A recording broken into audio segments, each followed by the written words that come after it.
Info for patient. Sir इसके दौरान assistant और ओटीए वगैरह वहाँ मौजूद होते हैं? वो अंदर टेक्निकल टीम सारी अंदर खड़ी होती है। ओटीए भी ट्रेंड होता है। एक आपका असिस्टेंट सर्जन अंदर होता है कि अगर कोई चीज़ अंदर चेंज करनी है, कोई पोर्ट में कोई चीज़ डालनी है, कोई नया पोर्ट चेंज करना है तो वो चेंज कर देता है, वो उसका मैसेज उसको चला जाता है। अब रोबोटिक सर्जरी तो इस लेवल पे चलेगी कि आप कॉन्टिनेंटल टू कॉन्टिनेंटल सर्जरी कर सकते हैं। आप एशिया में बैठे हैं तो आप यूरोप में सर्जरी कर सकते हैं। पेशेंट आपका दूसरे कॉन्टिनेंट में, जी सर, यहाँ बैठ के अगर आपका नेट सिस्टम जो इंटरनेट बड़ा अच्छी क्वालिटी का, तो इसकी एग्जांपल्स हैं दुनिया में। Robotic surgery surgeon can operate from one country to another country. वो उसी तरह की रोबोट होना ज़रूरी है या जौन सा मर्जी रोबोट हो?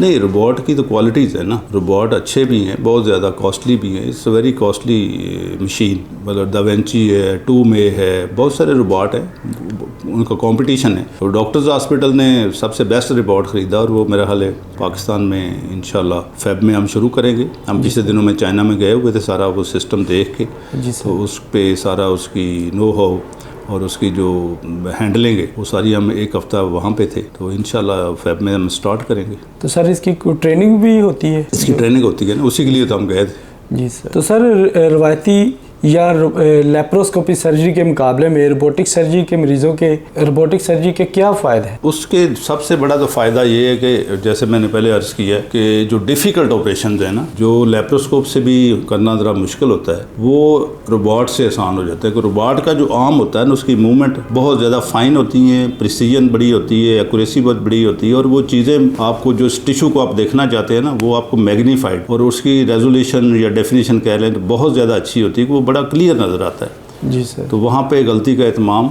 बहुत मिनिमम हो जाता है। लेप्रोस्कोप में थोड़ा बहुत हमेशा होता है, लेकिन रोबोट में ये सबसे बड़ी एडवांटेज है कि उसका सिस्टम इतना high resolution, high definition camera होता है, 3D कैमरा होता है। तो वो चीज़ें बहुत क्लियर नज़र आती है। सर्जरी करना भी ईजी होती है, पेशेंट के लिए बड़ी आसानी होती है कि वो उसकी रिकवरी बहुत अच्छी है, कि इन्फेक्शन के भी चांस कम है, ब्लीडिंग बहुत कम होती है, ना होने के बराबर है।